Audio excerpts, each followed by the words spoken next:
அதுவும் இன்னைக்கு இருக்கிற காலகட்டத்தில் இன்னைக்கு எல்லாமே இணையம் வந்தாச்சு, ஆண்ட்ராய்டு ஃபோன் வந்தாச்சு.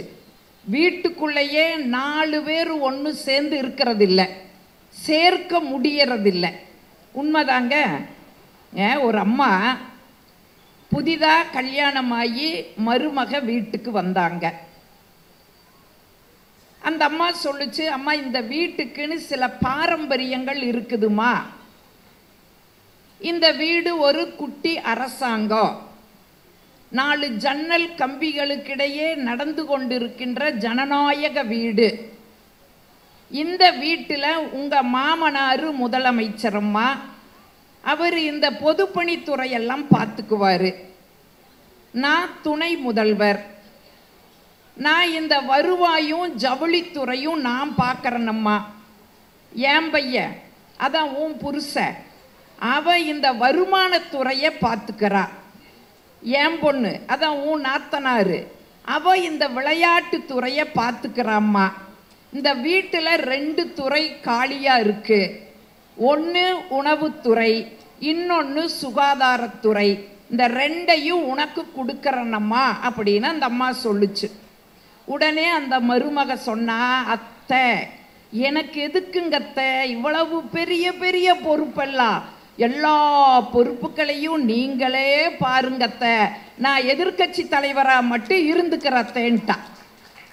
ஏன் அப்பப்ப வெளிநடப்பு, ஏதாவது ஒன்று வீட்டில் சிக்கல்னா உடனே அம்மா வீடு வெளிநடப்பு. ஆக வீட்டுக்குள்ள ஒரு 4 பேரை இணைக்க முடியல. ஆனால் 9 நாட்களாக இத்தனை பேரையும் ஒருங்கிணைத்து ஒரு நிகழ்வினை நடத்தி கொண்டிருக்கிறார்கள் என்று சொன்னால், உண்மையிலேயே மாவட்ட ஆட்சியர் உட்பட அத்துணை பேருக்கும் உங்களுடைய பாராட்டை தெரிவிக்கின்ற வகையிலே ஒரு பலத்த கைதட்டலை கொடுத்து அவர்களுக்கு அந்த உற்சாகத்தை நாம கொடுப்போம். இன்னும் ஒரு சிறப்பு என்னன்னா, குறிப்பா தமிழக அரசுக்கு மிகப்பெரிய பாராட்டை சொல்ல வேண்டிய நேரம் இந்த நேரம். ஏன்னு கேட்டீங்கன்னா, சீனாவில் ஒரு காலகட்டத்தில் மங்கோலிய மன்னன் ஒருவன் மன்னனா பதவியேற்றான். அவன் மன்னனா வந்த உடனே ஒரு சட்டம் போட்டான், இங்க இருக்கிற புத்தகத்தை எல்லாம் தீ வச்சு கொளுத்துங்கோன்ட்டான். ஏன் எல்லாரும் கேட்டாங்க, புத்தகத்தை படித்தால் மக்கள் அறிவாளிகள் ஆகி விடுவார்கள், அறிவுடைய மக்களை ஆட்சி செய்வது கடினம், மக்கள் எப்பொழுதும் முட்டாளாத்தான் இருக்கணும், அதனால புத்தகங்களை எரிச்சிருங்க நாங்க. அப்ப அங்க இருக்கிறவங்க கேட்டாங்க, சரி புத்தகங்களை எரிச்சிடலாம், எரிச்சிட்டாங்க. இப்ப எரிச்சிட்டு கேட்டாங்க, சரி புத்தகங்களை எரிக்க சொல்லிட்டீங்க, புத்தகம் எழுதுற படைப்பாளிகள் இருக்காங்கல்ல, அவர்களை உங்களால என்ன செய்ய முடியும் அப்படின்னு கேட்கும் பொழுது அந்த மன்னன் கொஞ்சம் கூட யோசிக்கல, அத்துணை படைப்பாளிகளையும் கொன்று குவித்து அவர்களுடைய உடம்பில் உள்ள எலும்புகளை எடுத்து வரிசையாக அடுக்கி சீன பெருஞ்சுவரை அந்த மங்கோலிய மன்னன் கட்டினான் என்று ஒரு வரலாறு நமக்கு சொல்கிறது என்றால் சற்று யோசித்து பாருங்கள். அன்று மக்கள் அறிவுடையவர்களாக இருந்தால் ஆட்சி செய்ய முடியாது என்று ஒரு மன்னன் நினைத்தான்.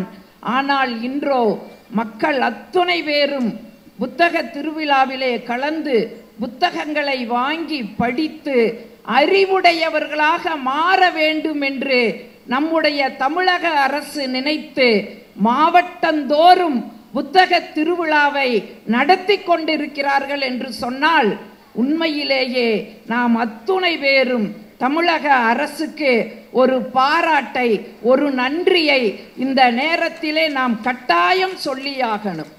உங்களுக்குள்ளெல்லாம் ஒரு கேள்வி வரலாம், புத்தகம் அப்படி என்ன சாதிச்சிரு, புத்தகங்கள் அப்படி என்ன புரட்சி செய்யும் அப்படின்னு நீங்க கேட்கலாம். புத்தகங்கள் கட்டாயம் புரட்சி செய்யும்.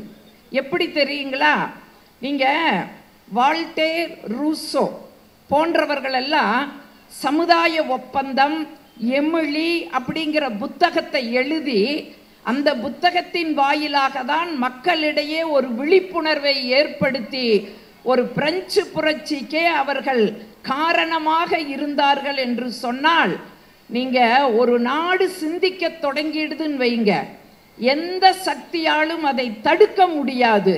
ஆக புத்தகம் கட்டாயம் புரட்சி செய்யும். அதனாலதான் முன்னாள் தலைமை செயலாளராக இருந்த இறையன்பு அவர்கள் ஒரு வார்த்தை சொன்னார், புத்தகம் பழையது தானே அப்படின்னு தூக்கி எறியாதீங்க, அந்த பழைய புத்தகத்தில் உள்ள சில வைர வரிகள் உங்களுடைய வாழ்க்கையை மாற்றி காட்டும் வைர வரியாக கூட அது அமையும். ஆகவே பழைய புத்தகம் என்று அதை தூக்கி எறியாதீர்கள்னு இறையன்பு சொன்னார். மறைந்த நம்முடைய முத்தமிழறிஞர் டாக்டர் கலைஞர் சொல்லும்போது அந்த எழுத்துக்கு என்ன ஆற்றல் அப்படின்னு சொல்லும்போது அழகா சொன்னாரு, காகிதத்தை சுருட்டி கந்தகத்தை வைத்தால் மட்டும் வெடிக்காது, வார்த்தைகளை சுருட்டி வரிகளில் வைத்தாலும் கூட அது வெடிக்கும், அது புரட்சி செய்யும் என்று முத்தமிழறிஞர் டாக்டர் கலைஞர் சொல்லியிருக்காருன்னா, இவ்வளவு ஏங்க இந்த அழைப்பிதழ் நீங்க எல்லாருமே பார்த்திருப்பீங்க. இந்த புத்தக திருவிழா நடத்துற இந்த அழைப்பிதழை நீங்க எல்லாருமே பார்த்திருப்பீங்க. அதுல ஒரு வாசகம், புத்தகம் பேசுற மாதிரி ஒரு வாசகத்தை போட்டிருக்காங்க. உண்மையிலே அது யார் போட்டாலும் அவங்கள நான் மனதார பாராட்டுற. அதுல ஒரு வாசகம் போட்டிருக்கிறாங்க பாருங்க, என்னை குனிந்து பார்த்தால், என்னை குனிந்து பார், நாளை உன்னை நிமிர்ந்து நடக்க செய்வேன், இப்படிக்கு புத்தகம் அப்படின்னு அந்த அழைப்புதல்ல போட்டிருக்கிறாங்க. அப்ப யோசிச்சு பாருங்க, ஒரு புத்தகம் எப்படிப்பட்ட புரட்சியை செய்கிறது என்றால், அந்த புத்தக திருவிழாவிலே என்னை அழைத்து இந்த மேடையிலே நான் நிற்பதற்கு காரணமாக இருக்கக்கூடிய பப்பாசி முருகன் சகோதரர் அவர்களுக்கு இந்த நேரத்திலே என்னுடைய நன்றியை சொல்லி எனக்கு ஒரு தலைப்பு கொடுத்திருக்காங்க. சிரிப்போம் சிந்திப்போம் அப்படின்னு ஒரு தலைப்பு கொடுத்திருக்காங்க. ஏன் இன்னைக்கு இந்த காலகட்டத்தில் இப்படி ஒரு தலைப்பு அப்படின்னு யோசிச்சு பார்த்தோம்னா, இது 21ஆம் நூற்றாண்டு, விஞ்ஞானத்தினுடைய கண்டுபிடிப்புகளின் நூற்றாண்டுன்னு சொல்லலாம். இங்கே ஒரு காலகட்டத்தில் குகையில் வாழ்ந்துட்டு இருந்த மனிதன் இன்னைக்கு கூகுளில் வாழ்றான். இலைதலைகளை கட்டி கொண்டிருந்தவன் இன்னைக்கு இன்டர்நெட்டில் வடிவமைச்ச ஆடையை உடுத்துறான். காடுகளில் வாழ்ந்து கொண்டிருந்த மனிதன் இன்னைக்கு கம்ப்யூட்டரில் உட்கார்ந்து இருக்கான். ஏன் என் வீட்டுக்காரரும் கூட எனக்கு கூகுள் தான் பேர் வச்சிருக்காரு. ஏன்னா அந்த மனுஷன் எங்கிருந்தாலும் நான் கண்டுபிடிப்பேன். பா மேடைக்கு வந்துடுறேன், எனக்கு 2 பிள்ளைகள். அந்த பிள்ளைகளை அவர்கிட்ட தான் ஒப்படைச்சிட்டு வருவேன். சரியா பார்த்துக்கிறாரா அப்படின்னு இங்கிருந்து ஒரு ஃபோன் அடிப்பேன். சொல்லுமா எங்க இருக்கீங்க? வீட்டில் தாம்மா இருக்க. எங்க நம்ம வீட்டு மிக்சியை போடுங்க, போடுவார். அது டர்ன்னு ஓடும். ஓ மனுஷன் வீட்டில் இருக்கிறாரு நம்பிடுவேன். ஒரு நாள் மழை, நிகழ்ச்சி கேன்சல் ஆயிடுது. நேரத்திலேயே வீட்டுக்கு போனா புள்ள மட்டும்தான் இருக்கிறான். இந்த மனுஷனை காணோம், எங்க உங்க அப்பான்னு கேட்டேன். அது சொல்லுச்சு, போமா நீ பேசுறேன்னு பேக்க தூக்கி நீ ஒரு பக்கம் போ. நீ போன பிறகு அப்பா ஒரு கட்டப்பையை எடுக்கிறாரு, அதுல மிக்சியை தூக்கி வைக்கிறாரு, அவர் எங்கேயோ பிளக் பாயிண்ட் பார்த்து போறாருன்னு. இன்னைக்கு போக முடியுமா? பாரதி கனவு கண்டான் இல்ல, காசி நகர் புலவர் பேசும் உரைதான் காஞ்சியில் கேட்பதற்கோர் கருவி செய்வோம்னு சொன்னான். இன்னைக்கு கேட்கறதுக்கு மட்டுமா கருவி கண்டுபிடிச்சிருக்கிறா? ஆட்கள் எங்க இருக்கிறாங்க கண்டுபிடிக்கிறதுக்கும் கூட நம்முடைய தொழில்நுட்பம் வளர்ந்திருக்குது. மனிதர்கள் அபரிமிதமாக சிந்திக்க தொடங்கிட்டாங்க. நீங்க சாதாரண சிந்தனை இல்லைங்க இன்னைக்கு மனிதனுடைய சிந்தனை. ஒரு யமலோகத்துல யமத என்ன பண்ணுனா, இன்னைக்கு யார் யாரு உயிரெல்லாம் எடுக்கணும் ஒரு லிஸ்ட் எடுத்தான். 10 பேரோட உயிர் இன்னைக்கு அவன் எடுக்கணும். அந்த லிஸ்ட கையில எடுத்தான். அதுல முதல் நபர் வீட்டுக்கு வந்து கதவை தட்டுனான். அந்த மனுஷன் அப்பதான் மனைவி ஊருக்கு போயிருக்காங்க. அதை கொண்டாடணும்னு நினைச்சு உற்சாக பானத்தை அப்பத்தான் அவர் டம்ளர்ல ஊத்துறாரு. ஏமா கதவை தட்டுனான். போய் கதவை திறந்தார். யாருங்க சார் நீங்க? நான் தான் யமதர்மன். இன்னையோட உன்னோட ஆயுள் முடியுது, உன்னை கூப்பிட்டு போறக்கு வந்தேன். உடனே அவன் சொன்னான், ஏன் சார் ஒரு நாளாவது மகிழ்ச்சியா இருக்கிறக்கு விட மாட்டீங்களா சார்? இன்னைக்கு தான் என் மனைவி ஊருக்கு போயிருக்கிறா, அந்த மகிழ்ச்சியை கொண்டாடலான்னு இப்ப ஒரு ரவுண்டு கூட இன்னும் போகல, அதுக்குள்ள வந்து கூப்பிடுறீங்களே சார். அதெல்லாம் முடியாது, லிஸ்ட்ல உன் பேர் தான் ஃபர்ஸ்ட், வா. அப்ப அவன் சொன்னான், சார் இன்னைக்கு கொஞ்சம் கொள்கையை மாத்திக்கங்க சார், என்னை கடைசியா கூப்பிட்டுக்குங்க சார், மற்ற நபர்களை எல்லாம் கூப்பிட்டு வாங்க சார், அதுக்குள்ள இன்னைக்கு என்ஜாய் பண்ணிடுறேன்னா. யமன் சொன்னார், கொள்கையிலிருந்து நான் மாற மாட்டேன், உன் உயரத்தான் எடுப்பேன், புடிவாதமா நின்னார். அப்ப நம்மாளு சொன்னா, சார் என்ன சொன்னாலும் கேட்க மாட்டேங்கிறீங்க, சரி வாங்க, வந்ததுதான் வந்தீங்க, நீங்களும் ஒரு ரவுண்டு ஓடுங்க, 2 பேரும் சேர்ந்தா அப்படி போலான்னு சொன்னான். யமனுக்கு அது என்னன்னு தெரியல. சரி என்னமோ குடிக்க குடுறா, கொண்டாடா அப்படின்னு வாங்கி ஊத்துனாரு. ஒரு ரவுண்டிலேயே மட்டையாய் உழுந்துட்டாரு. நம்மாளு பார்த்தா, நம்மாளுக்கெல்லாம் வந்து 4 ரவுண்டு 5 ரவுண்டு போனாத்தான் ஆகு. நம்மாள் ஸ்டெடியாக தான் இருந்தா. உடனே யோசிச்சா, எவ்வளவு அறிவு சிந்திக்கிறான் பாருங்க. நம்மாள் யோசிச்சா, என் பேர் முதல்ல இருக்கிறதுனால தாண்டா நீ எடுத்துக்க முதலால எடுக்கிறேன்னு வந்திருக்கிற, இரடா மவனே அப்படின்னு முதல்ல இருக்கிற பேரை தூக்கி கடைசியில் வச்சுட்டான். ஒரு கொஞ்ச நேரத்தில் யமனுக்கு நினைவு வந்துடுது. கண்ணை முழிச்ச யமன் சொன்னா, என்ன தீடா கொடுத்த, என்னோட யமலோகத்தில் கிடைக்காத ஒரு சொர்க்கம் ஒரு 10 நிமிஷத்துல எனக்கு கிடைச்சிடுதுடா, என்ன தீடா கொடுத்த, அருமைடா அருமைடா, கொஞ்ச நேரம் எனக்கு மகிழ்ச்சியை தந்ததுனால இன்னைக்கு நான் ஒரு முடிவு பண்ணிட்டேன். என்ன முடிவு தெரியுமா? கொள்கையில மாற மாட்டேன்னு சொன்னேன்ல, அதை இன்னைக்கு கொஞ்சம் மாத்திக்கிறதா முடிவு பண்ணுன. இன்னையிலிருந்து கடைசியிலிருந்து உயிரை எடுக்கிறதுன்னு முடிவு பண்ணிட்டேன்னா. நம்ம ஆளுக்கு எப்படி இருக்கு? முதல்ல இருக்கிற லிஸ்ட்டை கொண்டு போய் நம்ம ஆளு கடைசியில வச்சா. இருந்தாலும் விடாது கருப்புன்னு தொடர்ந்து வருமா இல்லைங்களா? ஏன்னா நம்ம எதை விட்டு விலகணும்னு நினைச்சாலும் அது நம்மளை விட்டு விலகவே விலகாது. ஏன், ஒரு கல்யாணமான ஒரு புது தம்பதி ஒரு 90 நாள் ஆச்சுன்னு வைங்களேன். 91வது நாள் அந்த அம்மா டிஃபன் கொண்டு வந்து வச்சு, ஏங்க டிஃபன் சாப்பிடுங்க அப்படின்னுச்சு.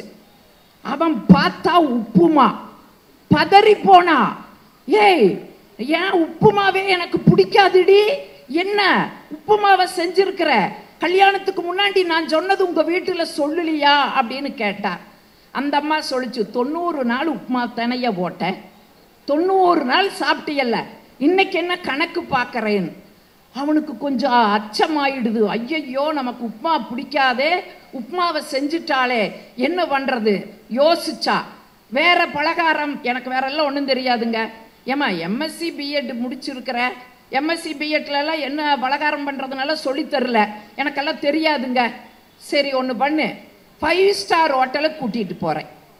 5 ஸ்டார் ஹோட்டலுக்கு கூட்டிட்டு போறேன், அங்க விதவிதமான டிஷ் இருக்கும், அதையெல்லாம் பார்த்துட்டு நீ என்ன செய்யணும் தெரியுமா, நாளையிலிருந்து இதே மாதிரி நீ சமைச்சு என்னைய அசத்தணும் அப்படின்னா. அந்த அம்மாளு சரின்னுடுது. சரின்னு ஒரு 5 ஸ்டார் ஹோட்டலுக்கு கூட்டிட்டு போனா. அங்க போனா நீங்க சில ஹோட்டல்கள்ல சர்வர் வந்து, சார் என்ன சார் வேணும் அப்படின்னு கேட்பாங்க.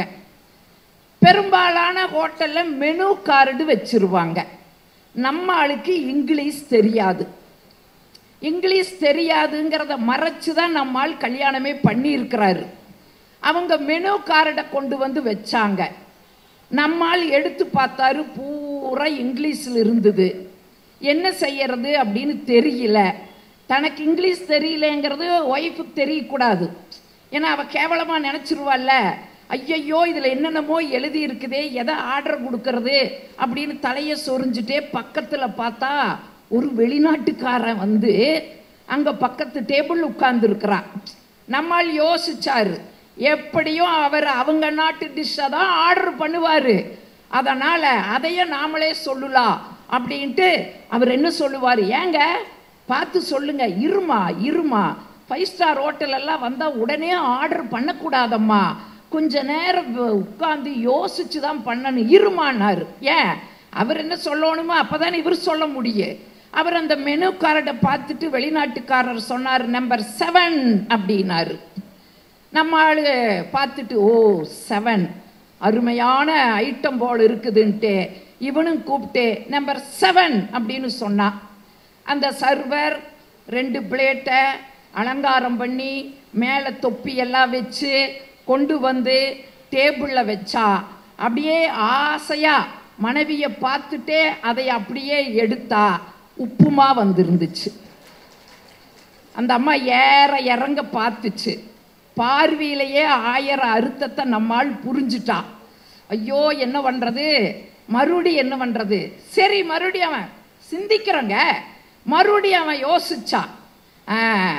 எப்படியும் உப்புமா சாப்பிட்டு அந்த மனுஷன் வேற ஏதாச்சும் கட்டாயம் ஆர்டர் பண்ணுவா, மறுபடியும் உப்புமா சாப்பிட மாட்டாங்க. சரி அப்போ நம்ம சொல்லணும்னு கூர்ந்து கவனிச்சுக்கிட்டே இருந்தா உப்புமாவை சாப்பிடாம அந்த மனுஷன் உப்புமாவை ரசிச்சு ரசிச்சு ரசிச்சு ருசிச்சு சாப்பிட்டா. சர்வர் வந்து வாட் யூ வாண்ட் சார் அப்படின்னு அவர் கேட்டாப்புல. அவர் ஊர்லெல்லாம் உப்புமா சாப்பிட்டது இல்லையா, நம்ம ஊர் உப்புமா எவ்வளோ டேஸ்டா இருக்கு. அந்த மனுஷனுக்கு நாக்கில் இன்னும் எச்ச ஊறுதே. ரிப்பீட் அப்படின்னாரு. உடனே நம்மாளு நினைச்சா ரிப்பீட் அப்படின்னு ஒரு பலகாரம் இருக்குது நினைச்சிட்டு சர்வரை கூப்பிட்டு ரிப்பீட் அப்படின்னா திரும்பவும் உப்புமா வந்துச்சு. ஏன்னா நம்ம ஆளுக்கு சிந்திக்க ஆரம்பிச்சுட்டாங்க.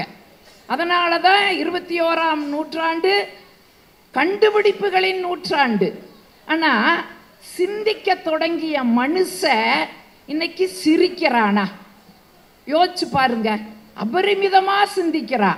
ஆனா சிந்திக்க தொடங்கிய மனுஷன் இன்னைக்கு சிரிக்க மறந்திருக்கிறா அப்படிங்கிறத இங்க நிதர்சனமான உண்மை.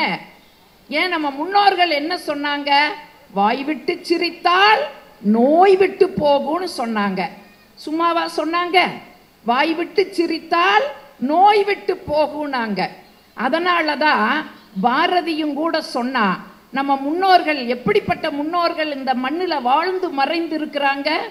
எந்தையும் தாயும் மகிழ்ந்து குழாவி இருந்ததும் இந்நாடே, அதன் முந்தையர் 1000 ஆண்டுகள் வாழ்ந்து முடிந்ததும் இந்நாடே, அவர் சிந்தையில் 1000 எண்ணங்கள் பிறந்து சிறந்ததும் இந்நாடே, இதை வந்தனை கூறி மனதில் இருத்தி வாயுற வாழ்த்தேனோ வந்தே மாதிரம் என்று வணங்கேனோன் பாரதி எழுதுனா.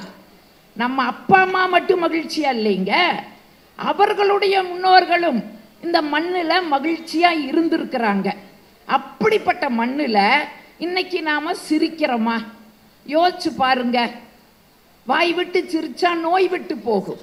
ஏன்னா அப்படி நல்ல மனசார சிரிச்சோம்னா உடம்புல இருக்கிற அந்த தசையெல்லாம் சுருங்கி விரியுமா. அப்படி சுருங்கி விரிஞ்சா மாரடைப்பு வராது. நம்ம முன்னோர்கள் கண்டதுங்க. மாரடைப்பு வராதுன்னு கண்டுபிடிச்சிருக்காங்க. நம்மளுக்கு பார் அடைப்புனாலே மாரடைப்பு வருதா இல்லையா? இன்னைக்கு பார் அடைப்புன்னு சொல்லி பாருங்க, நம்மால் நிறைய பேர்த்துக்கு மாரடைப்பு வந்துருது. மாறி போச்சு, சிரிக்க மறந்துட்டோம். ஏன் வெளிநாடுகள்லாம் பாருங்க, 5 நாள் வேலை செய்வாங்க, 2 நாள் ₹1,00,000 கொடுத்தாலும் கூட வேலைக்கு வரமாட்டாங்க. ஏன்? அவங்களுக்கு அந்த மன அழுத்தம். அந்த மன அழுத்தத்தை போக்கணும்னு சொன்னா லாஃபிங் கிளப்னு ஒன்று இருக்கா. அங்க போய் $700 $800 கொடுத்துட்டு அப்படியே தனி ஒரு மனுஷனா உள்ள உட்கார்ந்து கெக்கப்புக்கன்னு சிரிச்சிட்டு வர்றாங்க வெளிநாட்டுல.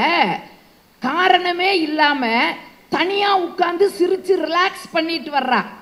நம்ம இதுல 3வது படிக்கிற உள்ள டென்ஷனுங்குது. என் பேத்தி கோபமா உட்கார்ந்து இருந்தா, ஏன் கண்ணு இப்படி உட்கார்ந்து இருக்கிற, பேசாத, நான் டென்ஷனா இருக்கிறேன்னு. டென்ஷனா? 3வது படிக்குது. என்னம்மா உனக்கு டென்ஷன்? என் புள்ள சொன்னா, மாத்திரை சாப்பிடுனா சாப்பிட மாட்டேன்னு ஒரே அடம் பிடிக்கிறாம்மா, அதனால தான் 4 விட்ட அப்படின்னா. நான் கேட்டேன், ஏம்மா மாத்திரை சாப்பிடலைன்னா அடிச்சா கொடுப்பாங்க, அதெல்லாம் அன்பா கொடுக்கணும். நான் பார்த்தியா வீட்டில் இருக்கிறனில்ல, எம்ஏ பிஎட் எம்ஃபில் படிச்சுட்டு நான் ஒருத்தி இருக்கிறனில்ல, எங்கிட்ட கேட்க வேண்டியது தானே, குடு மாத்திரைய அப்படின்னு அந்த மாத்திரையை வாங்கி பேத்திய கூப்பிட்ட, தங்கம் இங்க வா. அது ஓடி வந்துச்சு. உனக்கு என்னமா பலகாரம் பிடிக்கும்? குலோப் ஜாமுன் ரொம்ப பிடிக்கும். எனக்கு குலோப் ஜாமுன் ரொம்ப பிடிக்கும் அம்மிச்சின்னுது. குலோப் ஜாமுன் ஒன்று எடுத்து அதுக்குள்ள மாத்திரையை வச்சு ஆக்காட்டு, அது ஆணுச்சு. வாய்க்குள்ள போட்டேன். அப்படியே சாப்பிட்டு கொஞ்சம் தூரம் அங்கேயும் இங்கேயும் ஓடிட்டு வந்தது. வந்த உடனே நான் கேட்டேன், தங்கம் குலோப் ஜாமுன் எப்படி இருந்ததுன்னு. அது சொல்லுச்சு, சூப்பர் அம்மிச்சி, ரொம்ப டேஸ்டா இருந்தது, கொட்டதா கசந்தது, கீழே துப்பிட்டேன்டுச்சு. 3 வயசு புள்ள டென்ஷனுங்குதுங்க. ஆனா நம்ம வாழ்க்கையோடு மகிழ்ச்சி இருக்குதுங்கிறத நம்ம மறந்துருக்கிறோம். நீங்க இந்த சிரிப்பு அப்படிங்கிறதெல்லாம் நம்ம வெளியில போய் காசு கொடுத்து வாங்குற பொருளே கிடையாது. ஏதோ மார்க்கெட்டிலையும் சந்தையிலையும் சூப்பர் மார்க்கெட்டிலையும் கிடைக்கிற பொருள் இல்லைங்க மகிழ்ச்சிங்கிறது. அதனால தானே ஒரு கவிஞன் எழுதுனா, சின்ன சின்ன கூட்டுக்குள்ளே சொர்க்கம் இருக்கு, சின்ன சின்ன அன்பில் தானே ஜீவன் இன்னும் இருக்கு, பட்டாம்பூச்சி கூட்டத்திற்கு பட்டா எதற்கு, அட பாசம் மட்டும் போதும் கண்ணே காசுவனம் என்னத்துக்குன்னு. நான் இதை பாடியிருப்பேன், இது பாட்டுதான், நான் பாடியிருப்பேன். ஏன்னா கல்யாணமான புதிதில் என் வீட்டுக்காரர்கிட்ட சொன்னேன், நான் நல்லா பாடுவேன்னு. என் வீட்டுக்காரர் சொன்னார், நான் நல்லா ஓடுவேன்னாரு. அதனால் 33 வருஷமாக என் வாழ்க்கையை பாதுகாத்து வச்சுக்கிட்டு இருக்கிறேன் பாடாமல். அதனால தான் வரிகளாக சொன்னேன். கல்லூரியில் நான் பேராசிரியர், தமிழ் எடுக்கிறார், தேவாரம் திருவாசகம் எல்லாம் ஒரு காலத்தில் பாடி பாடி தாங்க நடத்துவேன். அடுத்த நாள் வகுப்புக்கு போனால் என் மாணவன் கேட்பா, டீச்சர் உங்களை பாடையில் பார்க்கணும் டீச்சர், டீச்சர் உங்களை பாடையில் பார்க்கணும் டீச்சர். அவன் எதில் பார்க்கணும்னு ஆசைப்படுறா. அதனால் பாடுறதில்ல அப்படின்னு ஒரு சத்திய பிரகடனம் வச்சுக்கிட்டு இருக்கிறேன். இங்கே வாழ்க்கைக்குள்ள எவ்வளவு ஒரு மகிழ்ச்சி இருக்குது பாருங்க. பெரிய பெரிய நிகழ்ச்சியெல்லாம் வெற்றியை தரும். ஒரு சின்ன சின்ன பாராட்டு தாங்க வாழ்க்கையில மகிழ்ச்சியை தரும். பாராட்டணும். எதுவா இருந்தா சமையல் நல்லாளினாலும் பாராட்டணுங்க. நீங்க பாராட்டி பாருங்க. ஒரு கூட்டத்தில் நான் சொன்னேன், எங்கூட பட்டிமன்றம் பேச வர என் தம்பி பாராட்டுறதே இல்லைன்னா அவங்க மனைவி எனக்கு ஃபோன் பண்ணி வருத்தப்பட்டாங்க. நான் சொன்னேன், என் தம்பி ஒரு வார்த்தை தான் பாராட்டலாமல்லன்னு. அன்னைக்கு போய் தம்பி பாராட்டுனா அந்த அம்மா குழம்பு ஊத்துச்சு. ஆஹா, குழம்பு வச்ச கையுக்கு வளையல் போடணும்னா. அடுத்து ரசம் ஊத்துச்சு. ஆஹா, ரசம் வச்ச கையுக்கு மோதிரம் போடணும்னா. அந்த புள்ள ஓன்னு அழுதுச்சு. உடனே அந்த தம்பி சொல்லியிருக்காரு, பாராட்ட சொல்லி அக்கா சொல்லிச்சே, அதனால தானே நான் பாராட்டுனேன், எதுக்கு அழுகிறே அப்படின்னு கேட்டிருக்குது. உடனே அந்த புள்ள சொல்லி இருக்குது, என்னைக்கும் இல்லாம இன்னைக்கு எனக்கு உடம்புக்கு சரியில்லைங்களா, பக்கத்து வீட்டுல போய் குழம்பு ரசமும் வாங்கிட்டு வந்து வச்ச, அதைய போய் பாராட்டுறீங்களே அப்படின்னு சொல்லுச்சு. ஆக நீங்க சின்ன சின்ன அன்பு தாங்க ஒரு பாராட்டு. நல்லா இருக்குதோ இல்லையோ, அருமை, சூப்பர், குட், இந்த மாதிரி நன்று, இப்படி ஒரு சின்ன சின்ன வார்த்தைகளை உதிர்த்து பாருங்க. அது வீடா இருக்கலாம், வேலை செய்யற இடமா இருக்கலாம், இல்ல வெளியே இடமா இருக்கலாம், எங்க இருந்தாலும் அந்த மகிழ்ச்சி சின்ன சின்ன பாராட்டுல தாங்க இருக்குது. இங்க பாராட்டுலினாலும் வில்லங்கம் உண்டு. இந்த கொரோனா காலத்துல, கொரோனாவை எல்லாருமே நீங்க அனுபவிச்சிருப்பீங்க. நானும் கொரோனா காலத்துலலாம் அனுபவிச்சவதான். ஏன்னா நான் கல்லூரி பேராசிரியர் இல்லையா, நான் கல்லூரியிலேயே ரொம்ப ஸ்ட்ரிக்டான பேராசிரியர் நான் தான். என் மாணவர்களெல்லாம் செல்ஃபோன் வச்சுருந்தா நான் வகுப்புக்குள்ளே அனுமதிக்கவே மாட்டேன்.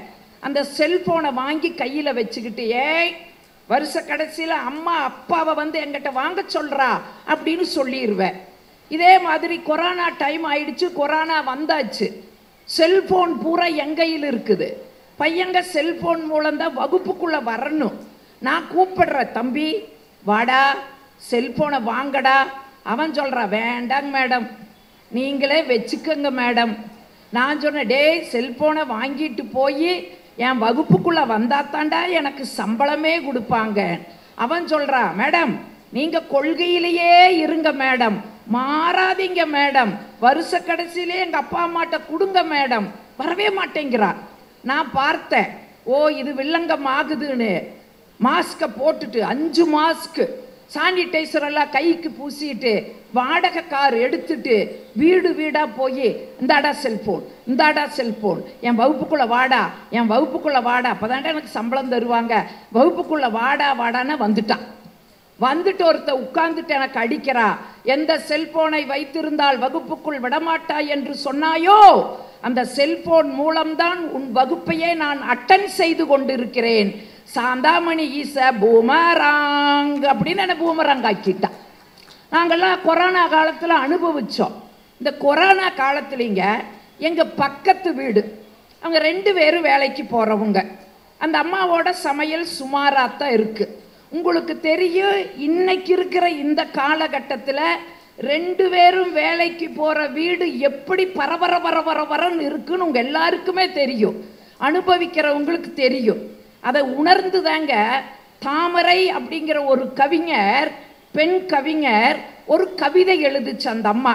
அதாவது வேலைக்கு போற வீடுகளிலே எப்படி ஒரு பரபரப்பான சூழல் ஒரு பெண் அனுபவிக்கிறாள் அப்படின்னு அந்த அம்மா ஒரு கவிதை எழுதுச்சு. நிற்க நேரம் இல்லை, நினைத்து பார்க்க தெம்பில்லை, ஓட்டமே கால்களுக்கு செருப்பு, மறதியே நினைவுகளுக்கு மருந்து, காப்பிக்கு கத்தும் கணவன், சீருடை காணவில்லை என்று சீரும் வாரிசுகள், இடையிடையே மருந்து மாத்திரை கொடுக்க வேண்டிய மாமன் மாமிகள், அடுப்பில் கொதிக்கும் பருப்பு, அசந்தாள் பொங்கும் பால்.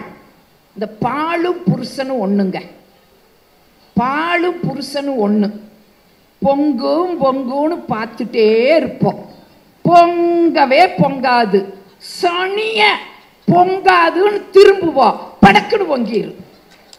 இன்னைக்கு காலையிலேயே என் வீட்டில் அப்படிதான், கிளம்புறதுக்குள்ள ஏதோ ஒன்று சொல்லி பதில் சொல்றதுக்குள்ள பொங்கிடுச்சு. ஆக ஒரு பரபரப்பான சூழல்.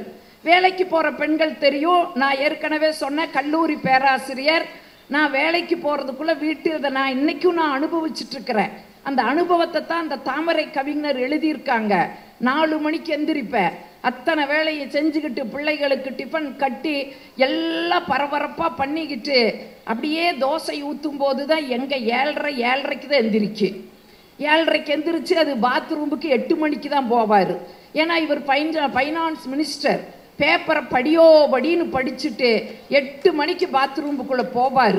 போறதுக்குள்ள தண்ணி எடுத்து வைக்கணும், பேஸ்ட், ப்ரஷ்ஷு அவ்வளவும் கொடுத்துட்டு இந்த கம்ப்யூட்டர் காலத்துல முதுகும் வேற காலையில தேய்ச்சிக்கிட்டு இருக்கிறேன். நிப்பார் இப்படி வேட்ட கருப்பராயன் சாமியாட்ட, கையில அருவாள் மட்டும்தான் இல்லை. இதுல முதுகு தேய்க்கும் போது வைரமுத்து அவருக்கு நினப்பு ஒரு கவிதையை பேசுவார். ஆகா எவ்வளவு அழகாக முதுகு தேய்க்கும் செப்படி வித்தைய எங்கடி கத்தாயின்னு. நான் அதுக்கு பதில் சொல்லிட்டு வருவேன் பரபரன்னு. ஆமாய்யா, என் ரூட்ல 10 எரும மாட்டை நான் தாயா தேய்ச்சி குளிச்சுக்கிட்டு இருந்தேன்னு பரபரன்னு பதில் சொல்லிக்கிட்டு ஓடி வருவேன். வரக்குள்ள தோசை கருகி இருக்கு. கருகன தோசை எனக்கு எடுத்து வச்சுக்கிட்டு இன்னொரு தோசை ஊத்தும் போது என் புள்ளை ஓடி வந்து, அம்மா சீப்ப காணம்பா. தலையிலேயே சீப்பு இருக்கு, சனியனை தலையிலேயே சீப்பு போடி ஓடிடுவா. தோசையை திருப்பி போடையில பையா அம்மா சாக்ஸ காணோம். ஓடி போய் சாக்ஸை எடுத்து கொடுத்துட்டு வந்து தோசையை எடுத்து போட்டுட்டு இன்னொரு தோசை ஊற்றும் போது என் மாமியா அம்மா காஃபி மாங்கு ஓடி போய் அந்த அம்மாளுக்கு காஃபியை கொடுத்துட்டு வர்றதுக்குள்ள அந்த தோசையை திருப்பி போடும்போது பாத்ரூம்லேருந்து சத்தம் வரு, அம்மா டவல்னு. 33 வருஷம் ஆச்சுங்க. இன்னும் டவல் எடுத்துட்டு பாத்ரூமுக்கு எங்க மனுஷன் போனதாக வரலாறே கிடையாது. உனி ஓடி போய் டவலை கொடுத்துட்டு ஓடி வந்தா இந்த தோசையும் கருகி போகு, 2 கருகின தோசையை நம்ம சாப்பிடணுமேனு இங்க இருந்துட்டே ஒரு கையில அப்படியே டவல் எடுத்து சச்சின் டெண்டுல்கர் போடுற மாதிரி நான் அப்படியே போடுவேன். விராட் கோலி கேட்ச் பிடிக்கிற மாதிரி துண்டு அவர் கேட்ச் பிடிப்பாரு. என்னைக்கு ஒரு நாள் இந்த பரபரப்புல மறந்து போய் துண்டை போடுறதுக்கு பதிலா கையில் இருக்கிற தோசை திருப்பிய போடுவனோன்னு தெரியாம எல்லார் வீடுகள்லையும் உண்டுங்க. நீங்க ரசிச்சு பாருங்க, எதையுமே ரசிக்கணும். நம்ம ரசனையோடையா இருக்கிறா காலையில ஒரு கோபத்துல பரபரப்பு, பஸ்ஸை பிடிக்கணும், அங்க போன ஆபீஸ்ல திட்டு, ஊங்குற அந்த டென்ஷன்லயே வேலை செய்யல. இதெல்லாம் ரசிச்சாத்தாங்க தெரியும், ரசிக்கணுங்க. ஆக வேலைக்கு போற வீடுகள்ல பெரும்பாடு. இதுக்கு 2 வேலைக்கு போகுதா, அந்த அம்மா சமையல் சுமாரான சமையல். இப்போ கொரோனா காலத்தில் உங்களுக்கு தெரியும், சாமிக்கும் கூட பூட்டு போட்டோம். யாரும் எங்கேயும் போக முடியல, எல்லாரும் வீட்டுக்குள்ளே தான் இருந்தோம். Work from home, work from home. எங்கள் வீட்டிலலாம் பண்ண அட்டுழியம் இருக்குது பாருங்க. ஒர்க் ஃப்ரம் ஹோம்னு அந்த ரூம்பையே டார்க் ஆக்கிட்டு லேப்டாப்பை வச்சு உட்காந்துக்கிட்டு, அம்மா முறுக்கு சுட்டு கொடுமான்னாரு. சரின்னு நான் என்ன பண்ணேன், முறுக்கு சுட்டு கொண்டு போய் வச்சேன். லைட்டையும் கூட போடுறதில்ல, அந்த இருட்டு ரூமில் அந்த லேப்டாப் வெளிச்சத்திலேயே முறுக்கு எடுத்து சாப்பிட்டார். சாப்பிட்டு கத்துன்னு கத்துனார். என்னடி முறுக்கு சுட்டு வச்சிருக்கிற, ஒரே கசப்புனாரு. நான் ஓடி போய் லைட்டை போய் போட்டுட்டு பார்க்குற, சுட்டு வச்ச முறுக்கு அப்படியே இருக்குது. கொசுவுக்கு பற்றி வச்சிருந்த கொசுவத்தி சுருளை சாப்பிட்டுட்டு, என்னால் அப்புறங்க இந்த கொரோனா காலத்தில் என் வீட்டில் நான் இதை அனுபவிச்சேன். இந்த பக்கத்தில் இருக்கிற இந்த மனுஷன் என்ன சொல்லியிருக்கிறாரு, அம்மா எல்லாத்துக்கும் பூட்டு போட்டாங்க, வீட்டில் தான் இருக்கிற, இது நாள் வரைக்கும் சமையல் தான் நான் வாய்க்கு ருசியாக ஆக்கி போடல, இப்போவாவது ஏதாச்சும் யூடியூப்பை பார்த்துட்டு நல்லா சமைச்சு போடம்மா வாய்க்கு ருசியான்னு இருக்கிறாரு. அந்த அம்மா ஒன்றும் பேசல, சமைச்சுது, பரிமாறுச்சு. அம்மாள் அப்படியே சாப்பிட்றக்கு எடுத்து உட்கார்ந்தாரு. உப்பில்லை, உரப்பில்லை, காரம் இல்லை, ஒன்றும் இல்லை. அவருக்கு கொஞ்சம் கோபம் வந்துடுச்சு.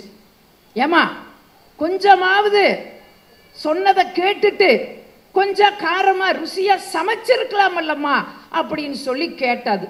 அந்த அம்மா ஒன்றும் பேசலை, ஃபோன் எடுத்தது, அழுதுட்டே போய் பேசிச்சு.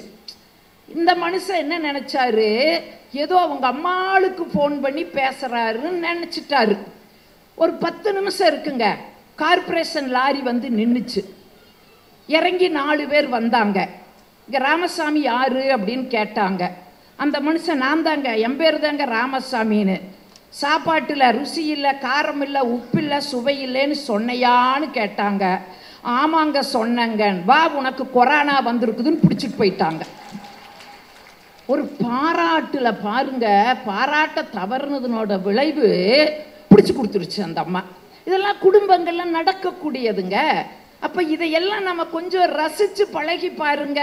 இங்க கல்யாணமான புதுசு எங்க இதுல எங்க அப்பா அவ்வளோ வசதி இல்லைங்க, ஏழை விவசாயி தான், வசதி இல்லை. ஆனாலும் எங்களுடைய கௌரவத்துக்காக எங்க அப்பா என்ன பண்ணாரு, ஒரு டிவிஎஸ் 50 செகண்ட்ஸ்ல வாங்கி கொடுத்தாரு. அது வந்து 20 இழுக்கிறதே கஷ்டம், 20 இழுக்கிறதே கஷ்டம். அதுக்கு நடந்தே போயிடலாம். அதுல எண்ணெயும் உட்கார வச்சு ஓட்டணுமா, தா எண்ணெயினா குறுகுறுன்னு பார்க்கக்கூடாது. இப்பதான் இப்படி, அப்பெல்லாம் நான் சிம்ரன் மாதிரி சிக்குன்னு இருந்தேன். நம்புங்க, நம்பிக்கை தாங்க வாழ்க்கை, நம்பிக்கை தானே வாழ்க்கை. அப்படி சிக்குன்னு இருந்தேன். என்னையும் உட்கார வச்சு ஓட்டிட்டு போகணுமா. எங்க ஊரு கிராமம், வண்டி தடம். என்னை உட்கார வச்சு அவர் ஓட்டிட்டு போறாரு, அது இழுக்க மாட்டேங்குது. போற வழியில ஒரு 10 எருமை மாடு குறுக்க நின்றுச்சு. என் வீட்டுக்காரருக்கு எங்க அப்பா மேல இருக்கிற அந்த கோபம், உடனே அந்த கோபத்தை எங்கிட்ட காமிச்சாரு. என்னடி என்ற சொந்த பந்தமெல்லாம் இங்க வந்து நிக்குதுன்னாரு. எருமை மாடுக என் சொந்த பந்தமா. நான் சுதாகரிச்சுக்கிட்டு பதில் சொன்னேன், ஆமாங்க எல்லாம் என்ற சொந்த பந்தம் தாங்க, கல்யாணத்துக்கு அப்புறம் வந்த சொந்த பந்தம்ங்க. இது என் மாமியாளுங்க, இது என் மாமனாருங்க, இது என் மச்சாண்டாருங்க, இது என் நாத்தனாருங்கன்னு தான் சொன்னேன். நீங்கள் நம்பவே மாட்டீங்க, அந்த மனுஷனுக்கு கோபமெல்லாம் போய் வண்டியை கீழே போட்டுட்டு உளுந்து உளுந்து சிரிச்சார் பாருங்க. அப்போ யோசிச்சு பாருங்க, நம்ம முன்னோர்கள் சொன்ன வார்த்தை எவ்வளவு உண்மையானது. வாய் விட்டு சிரித்தா நோய் விட்டு போகும் அப்படிங்கிறது எவ்வளவு உண்மை. நான் ஒன்றை வித்தியாசப்படுத்தி சொல்ல ஆசைப்படுறேன். நீங்க கொஞ்சம் குழந்தை பருவத்துக்கு வாங்க. நாமெல்லாம் அண்ணன் தம்பியோட அக்கா தங்கச்சியோட பிறந்திருப்போம். குழந்தையா இருக்கிற போது என்ன பண்ணுவோம், அம்மாவும் அப்பாவும் நம்மளை கூட கொஞ்சம் மகிழக்கூடிய நேரத்தில் ஓடி போய் இந்த பெண் குழந்தைகள்லாம் எங்கப்பா எங்கப்பா அப்படின்னு சொல்லி ஓடி போய் மடியில் பிடிச்சி இடம் பிடிச்சிக்கும். உண்மையா இல்லையா? இந்த ஆண் பிள்ளைகள்லாம் என்ன பண்ணுவோம், அந்த பெண் பிள்ளைகள்லாம் போய் அப்பா கிட்ட போய் மடியில் போட்டி போட்டு படுத்துக்கிற போது பெண் பிள்ளைகள் இது எங்கம்மா எங்கம்மான்னு ஓடி போய் அங்கே படுத்துக்கும். சில நேரங்களில் ஆண் பிள்ளைகள் அம்மா மடியிலும் பெண் பிள்ளைகள் அப்பா மடியிலும் போட்டி போட்டு கொண்டு எங்கம்மா இது எனக்கு தான் அம்மா அப்படின்னு சொல்லுவாங்க குழந்தை பருவத்தில். பெரியோர்களே, அறிவு வளராமல் அன்பு மட்டுமே இருந்த அந்த பருவத்தில் என் அம்மா என் அப்பா என்று சொல்லுகிற பெருமிதம் உருவாகிறது. அறிவு வளர வளர ஒரு காலகட்டத்தில் அம்மாவையும் அப்பாவையும் இது உன்னம்மா இது உன்னப்பா நீ தான் பார்த்துக்கணும்னு பங்கு போட்டு பிரித்து கொள்ளுகிற பாகப்பிரிவினை வருகிறது என்றால் உண்மையா இல்லையா? அப்ப நான் என்ன கேட்கிறேன், இந்த அறிவு என்ன செய்யணும்? அந்த அன்புக்கு துணை போய் அருளாக மாறி இருக்கணும். என் உயிருள்ள வரையில் அம்மா அப்பாவை காப்பாற்றுவேன்ற பிள்ளைகள் யார் இருக்கிறார்களோ அவர்கள் தான் உண்மையாகவே படித்தவர்கள். உண்மையாக படித்தவர்கள் தாய் தந்தைக்கு கடைசி வரைக்கும் சோறு போடுகிறவன் தான்.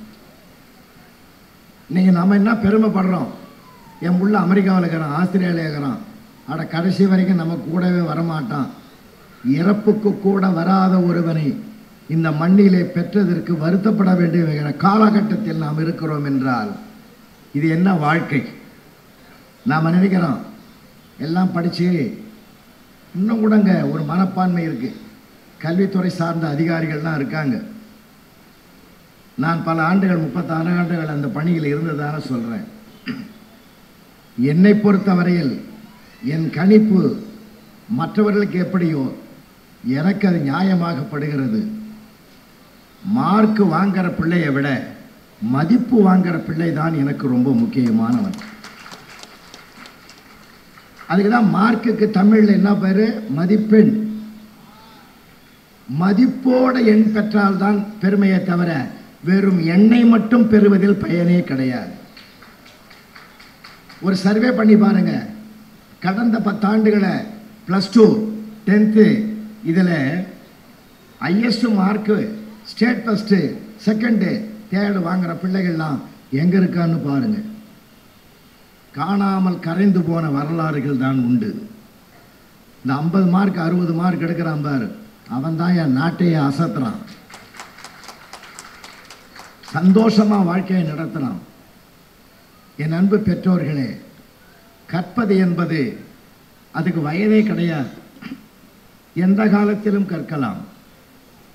நான் வணங்குகிற இதய தெய்வங்கள் இந்திய மண்ணில் எவ்வளவோ பேர்.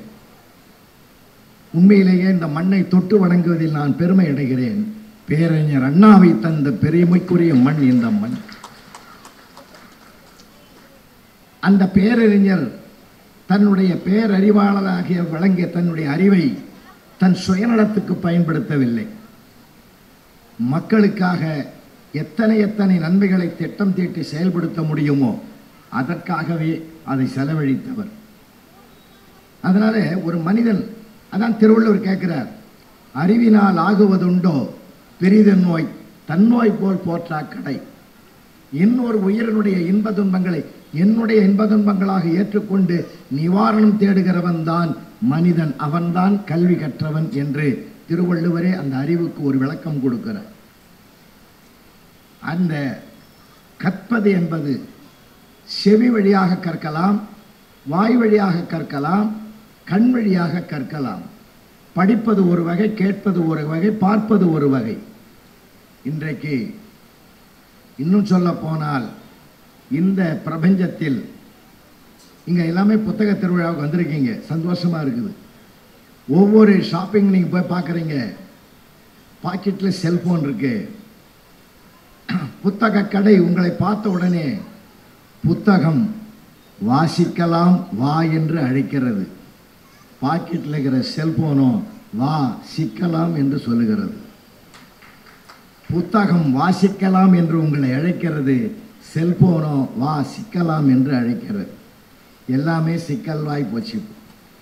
இந்த கருவிகள் கண்டுபிடிக்க மனிதனுக்கு உழைப்பு குறைந்து போய்விட்டது, உற்சாகம் குறைந்து போய்விட்டது, நேரடியாக பேசுவது கூட குறைந்து போய்விட்டது.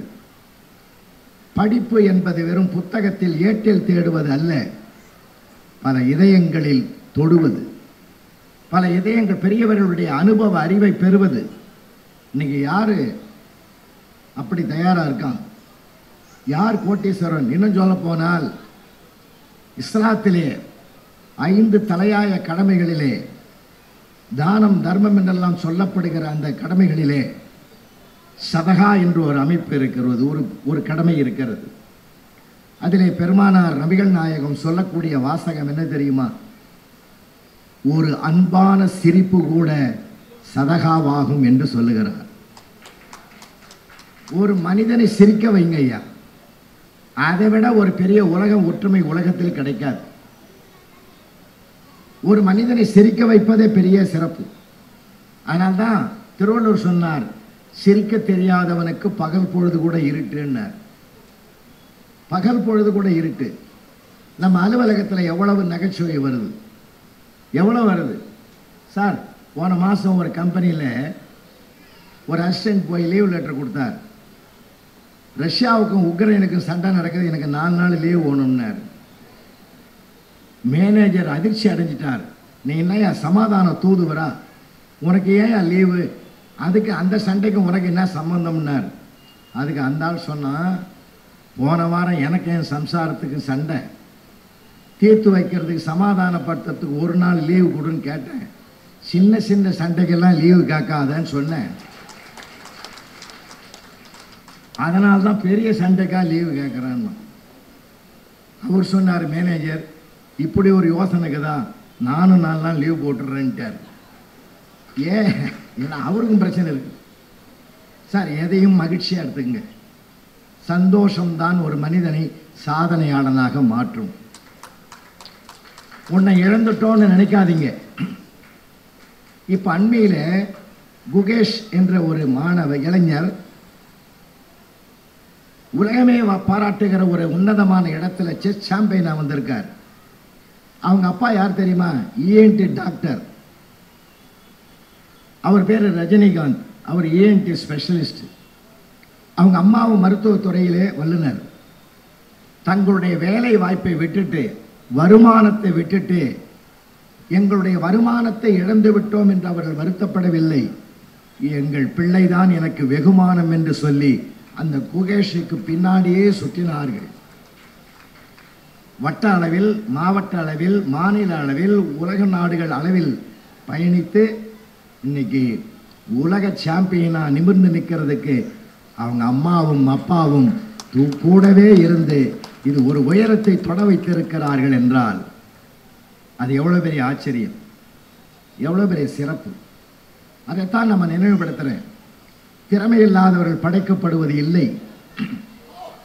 நம்ம நிறைய பேர் நினைக்கிறது 100 மார்க் எடுத்த பிள்ளைதான் சிறந்தவன் என்று நினைக்காதீங்க தயவு செஞ்சு. நம்ம ஐயா தான் அடிக்கடி சொல்லுவார், அவங்கவுங்க பிள்ளைகளை அவங்கவுங்களா பாருங்க, அவங்க வீட்டு பிள்ளைகளா பாருங்கன்னுவார். உண்மை, 100க்கு 100 உண்மை. ஏன் இதை நான் நினைவுபடுத்துறேன்னா, நாம் இந்த காலத்தில் எல்லாத்தோடும் ஒப்பிட்டு தான் வாழ்க்கையை நடத்துகிறோம். எதை தெரிஞ்சுக்கிட்டு இருக்கோம்? நம்ம பாக்கெட்டை பார்த்து செலவு பண்ணணுமே தவிர பக்கத்து வீட்டை பார்த்து செலவு பண்ணக்கூடாது சார். பக்கத்து வீட்டை பார்த்து செலவு பண்ணுறதுனால தான் பல வில்லங்கமே வருது. ஆசை பேராசையாக மாறுது இல்லையா? அதனால தான் நான் சொல்கிறேன், நாம இருப்போம். நம் மனசுக்குள்ளே நாம தான் பயணம் பண்ணணும்.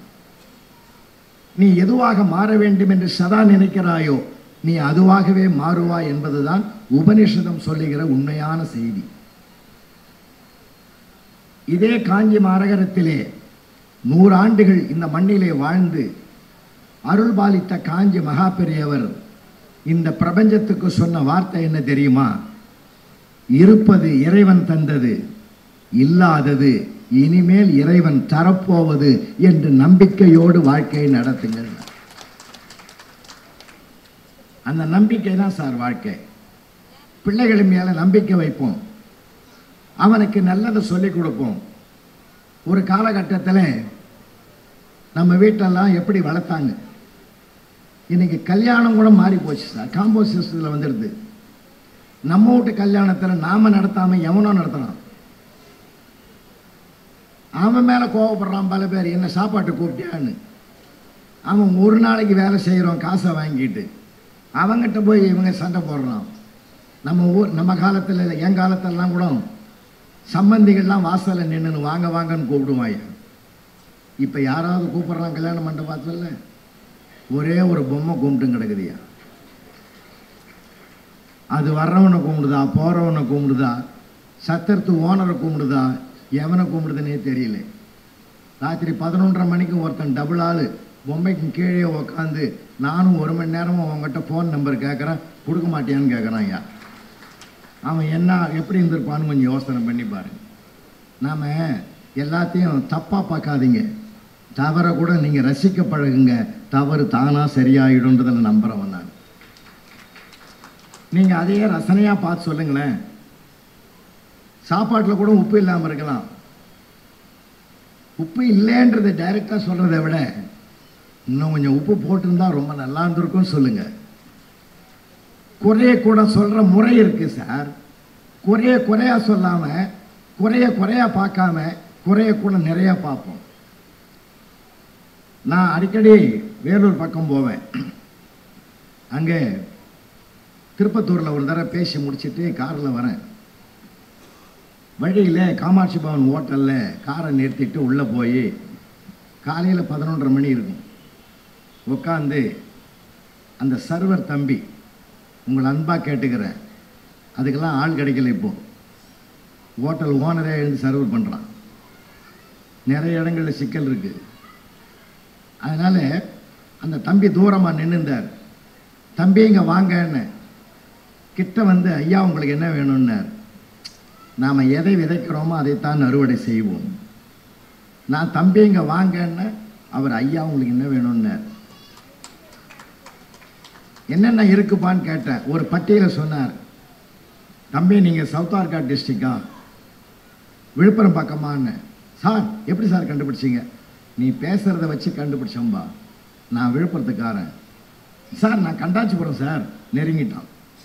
சரி, வெயில் அதிகமாக இருக்குது, தயிர் வடை கொடுன்னு கிட்ட வந்து சொன்னான். சார் வேணாம் சார், அது போட்டு 3 நாள் ஆகுதுன்னு. நான் ஏன் இதை சொன்னேன் தெரியுமா? ஒரு 3 வார்த்தைகள் அன்பாக பேசுனதுக்கு என் உடம்பு நல்லா இருக்கும்னு நினைக்கிறான்ல, ஆயுள் முழுக்க வாழக்கூடிய மனைவியிடத்திலும் மக்களிடத்திலும் நண்பரிடத்திலும் அன்பை விதையாக்கினால் எவ்வளவு ஆனந்தம் பெருமையா. வீட்டுக்குள்ளே போகும்போதே பல பேர் இன்னைக்கு உண்டிலன் பண்ணிடுறோம் பாருன்னு போகிறோம். ரசிங்கன்றேன். சம்சாரம்லாம் எதிரியா சார்? இன்னைக்கெல்லாம் பெண்கள்லாம் பிரில்லியன்ட் ஆகிட்டாங்க.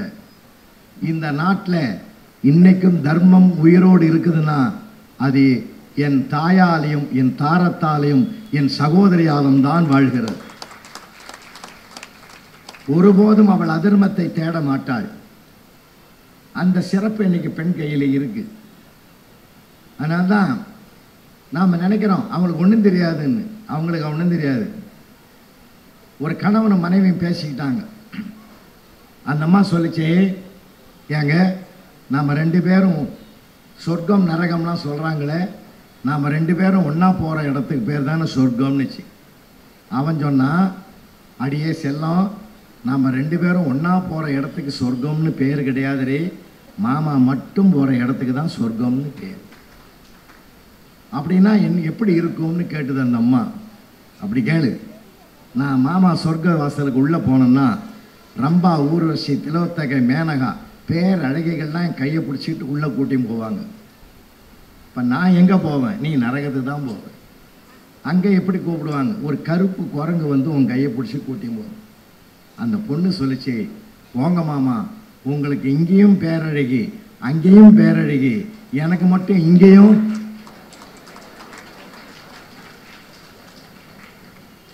அவன் மறுபடியும் பேசுவான். பெண்ணுக்குள் ஞானத்தை வைத்தான் புவி பேணி வளர்த்திடும் ஈசன். சார், இன்னைக்கு பெண்கள்லாம் அபார திறமையில் இருக்காங்க.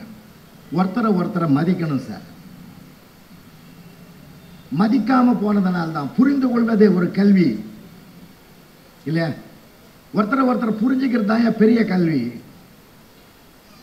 நீயா நானா என்பது வாழ்க்கை அல்ல, நீயும் நானும் என்பதுதான் வாழ்க்கை. புரிந்து வாழ்கிறவர்கள் ஒருபோதும் பிரிந்த வரலாறு கிடையாது இந்த மண்ணில். அதனால்தான் பாட்டன் பாரதி பாடினான், எந்தையும் தாயும் மகிழ்ந்து குழாவி இருந்தது மின்னாடு, அதன் முந்தைய 1000 ஆண்டுகள் வாழ்ந்து முடிந்தது மின்னாடு. கோர்ட்ல கேஸ் நடக்குது. அந்த ஆளே போட்டான் கேஸ். என் சம்சாரத்தையும் என்னை காப்பாற்றி விடுதலை பண்ணிடுங்கன்னு கூண்டல நிற்கிறான்.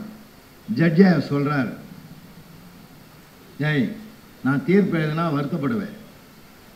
10 வருஷமா அவ கூட பட்ட வருத்தத்தை விடவா இருக்கும், நீங்க எழுது சாமின்ட்டான். ஒன்றும் இல்லை, அடுத்த மாசத்துலேருந்து உன் சம்பளத்தில் பாதி அந்த அம்மாவுக்கு கொடுக்கணும். கோடி புண்ணிய சாமி, அப்படியே எழுதுன்னா.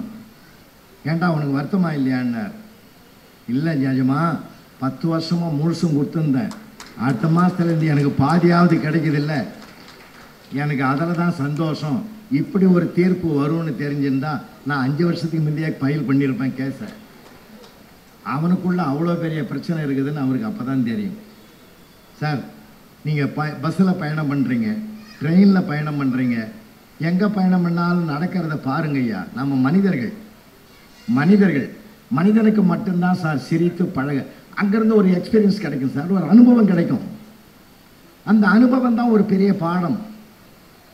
உலகத்திலே அந்த கல்விக்கு நிகரான கல்வி உலகத்தில் எதுவும் இல்லை. நான் படித்த டிகிரி அது வேற. கண்ணதாசன் சொன்னார் ஒரு இடத்துல, பிறப்பெனப்படுவதை யாதனை கேட்டேன் பிறந்து பார் என்று இறைவன் சொன்னான். இறப்பெனப்படுவதை யாதனை கேட்டேன் இறந்து பார் என்று இறைவன் சொன்னான். மனையாள் சுகம் யாதனை கேட்டேன் மணந்து பார் என்று இறைவன் சொன்னான். நட்பெனப்படுவதை யாதனை கேட்டேன் பழகிப்பார் என்று இறைவன் சொன்னான். அனுபவித்துத்தான் அனைத்தும் நான் அறிய வேண்டும் என்றால், ஆண்டவனே நீ எதற்கு என்றேன். ஆண்டவன் சற்று அருகே வந்து அந்த அனுபவம் என்பதே நான் தான் என்றான்னு கண்ணதாசன் சொல்கிறார். அனுபவம் ஒரு பெரிய பாடம். அதை கேட்காத போனதனால்தான் பல பிரச்சனைகள் விஸ்வரூபம் எடுக்குது. அனுபவ கல்வி பெரிய கல்வி சார். அது அம்மாவும் அப்பாவும். நான் கேட்குறேன், நீங்கள் நினைப்பீங்க எல்லாமே கருவிமயமாகி போச்சேன்னு. நான் ஒரு செய்தி மையப்படுத்தட்டுமா? நாம் செல்போன் எடுத்து பேசுகிறோம்ல, இந்த செல்போனில் பேசுகிறோம்னா அது எங்கே போகுது? முதல்ல லோக்கல் டவருக்கு போகும், அது அப்புறம் எங்கே போகும்? சென்ட்ரல் டவருக்கு போகும், அப்புறம் எங்கே போகும்? சேட்டலைட்டுக்கு போகும். லோக்கல் டவர் தாயா அம்மா அப்பா, சென்ட்ரல் டவர் தாயா ஆசிரியர்கள், சேட்டலைட் தாயா கடவுள், மாதா பிதா குரு தெய்வம்னு அன்னைக்கே சொல்லி வச்சோம். ஆன்மீகம் அதைத்தான் சொல்லுகிறது, அறிவியலும் அதைத்தான் காட்டுகிறது. படிக்க வேண்டிய விஷயங்கள் உலகத்தில் கொட்டி கிடக்குது. நீங்கள் நல்லா கவனிக்கணும். நீங்கள் டிராஃபிக்கில் கூட பாருங்களேன், நானும் ரொம்ப ரசிப்பேன். பாண்டி பஜாரில் சில பர்ச்சேஸ் பண்ணுறதுக்கு டி நகருக்கு அடிக்கடி போவோம். அப்படி காரில் வந்தேன்னா அங்கே திரும்பும்போது நீங்கள் இந்த டேர்னிங்கில் டிராஃபிக்கில் என்ன நடக்குதுன்னு கொஞ்சம் பாருங்கள். சில நேரங்கள் ஆச்சரியமான விஷயங்கள் அங்கே நடக்கும். ஒரு தடவை நான் போயிருக்கிற போது ஒருத்தன் ஃபுல்லாக தண்ணியை போட்டு காலி பாட்டில் ஃபுல் பாட்டிலு அதை அப்படியே கையில் வச்சேன்னு அப்படியே நிற்கிறான், வீரன் சிலை மாதிரி நிற்கிறான். டிராஃபிக் இன்ஸ்பெக்டர் இறங்கி ஓடி வந்து, அவன் வேறு யாரும் இல்லை, என் ஸ்டூடெண்ட்டு தான். அவன் இறங்கி வந்து அவனை எப்படியே இழுத்து பார்க்குறான், வரமாட்டேன்றான். நான் காரில் டோரை இறக்கிட்டு என்னதான் நடக்குதுன்னு பார்த்தேன். அவன் கெஞ்சறான், ஏண்டா காசு கொடுத்து தானே வாங்கினேன் இந்த பாட்டில். ஆமாம், வீட்டில் போய் உட்காந்து கொஞ்சம் கொஞ்சமாக ஊற்றி குடிக்க வேண்டியதானே, ஃபுல்லாக குடிச்சிட்டு ஏன்டா என் உயிரை வாங்குறேன், நவுந்து வாடா, குடிக்க வேண்டிய கட்டாயம் வந்துடுச்சுன்னா. அப்படி என்னடா கட்டாயம்னு கேட்டார் இன்ஸ்பெக்டர். மூடி தொலைஞ்சு போச்சு சாருங்க.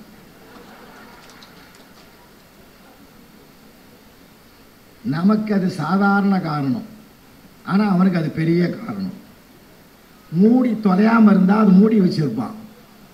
மூடி தொலைஞ்சதுனால அப்படியே வச்சு அவன் ஊற்றிக்கன்னு சொல்லி மொத்தத்தையும் அவன் ஊற்றிக்க நான் பாதுகாப்பான். இந்த தகவல் உங்களுக்கு பிடிச்சிருந்தா லைக் பண்ணுங்க, உங்க ஃப்ரெண்ட்ஸுக்கு ஷேர் பண்ணுங்க, மறக்காம எங்க சேனலுக்கு சப்ஸ்கிரைப் பண்ணுங்க.